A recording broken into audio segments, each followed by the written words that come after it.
There once was a boy named Arin who lived in a quiet town nestled between a forest and a mountain. Every summer, he would visit his grandfather's small countryside home. Grandpa Sato was a gentle man with wise eyes, the kind that looked like they'd seen every season of life. One summer, Arin arrived with a suitcase full of dreams. "Grandpa," he said eagerly on the first evening as they sat on the porch watching the sun melt into the hills, "when I grow up, I want to be someone great, really great, like the kind of person everyone remembers. Can you tell me how?" Grandpa Sato smiled but didn't answer. Instead, he stood up and beckoned Arin to follow. They walked in silence to a small nursery at the edge of town. The air smelled like damp earth and budding leaves. There, Grandpa picked out 2 saplings, young, green, and identical in size. One was an acacia, the other a fig.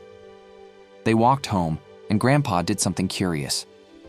He planted the acacia in a large clay pot and placed it by the sunny window inside the house. The fig, however, he planted in the backyard, in a patch of wild, untamed soil. "What are you doing?" Arin asked, puzzled. "I'm planting an answer," Grandpa said. That summer, they watered both trees every day. The potted one grew fast. It was safe inside, away from harsh winds and insects. The outside tree, though, was slow, battered by rain, bent by the wind, nibbled by bugs. At the end of the summer, Arin went back home to the city. The trees were forgotten. 4 years passed.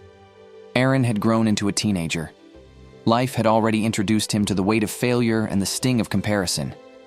He had dreams still, but now they were tangled with doubts. When he returned to Grandpa's house that summer, something had changed. The acacia in the pot was still there. Taller, yes, but its roots were circling within the confines of the pot, trapped. Its leaves were pale and its branches weak. It had stopped growing. But in the backyard stood the fig tree, massive, alive. Its branches stretched wide like open arms, its roots deep and unseen. Birds nested in it. Children from the village sat in its shade. It bore fruit that smelled like honey and summer sun. Arin stood in awe. "I don't get it," he said. "This one faced storms and bugs and so many dangers, and it's thriving." Grandpa only nodded. "That's exactly the point." He paused. "Most people think success comes from safety, from staying protected, from avoiding hardship. But the truth is, it's the struggle that makes us strong." Arin furrowed his brow. "Like, pain is good?" "No," Grandpa said, placing a hand on the fig tree. "But pain teaches. Pressure shapes. Storms bend us, but they also help us find where our strength lives." Arin stood there for a while, thinking about the years he'd spent trying to avoid challenges, dropping activities he wasn't instantly good at, comparing himself to others who had it easier. That evening, as they watched the sunset again, Arin asked, "So, are you saying I should look for hard things to do?" "No," Grandpa replied. "But when they find you, and they will, don't run. Grow roots." 5 more years passed. Arin was now in college. He had faced broken friendships, failure, heartbreak, and more rejection than he cared to count. But something had changed. He stopped fearing struggle. Every tough moment, he remembered the fig tree. He'd call his grandfather sometimes to tell him, "Another storm hit today." And Grandpa would always ask, "Did you hold firm?"